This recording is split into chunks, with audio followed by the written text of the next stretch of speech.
जुमा के सर पे दिनों की सरदारी का ताज रख दिया।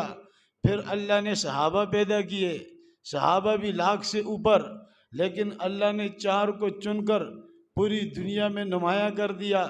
एक को अल्लाह ने हज़रत अबू बकर सिद्दीक़ कहा, एक को अल्लाह ने हज़रत फ़ारूक आज़म कहा, एक को अल्लाह ने उस्मान ज़िन नूरैन कहा, और एक को अल्लाह ने अलीउल मुर्तज़ा कहा। फिर उन चारों में अल्लाह ने हज़रत अबू बकर सिद्दीक़ के सर पे सारे सहाबा की सरदारी का ताज रख दिया। फिर अल्लाह ने आइम्मा भी बहुत पैदा किए, चार को अल्लाह ने दुनिया में नुमाया कर दिया।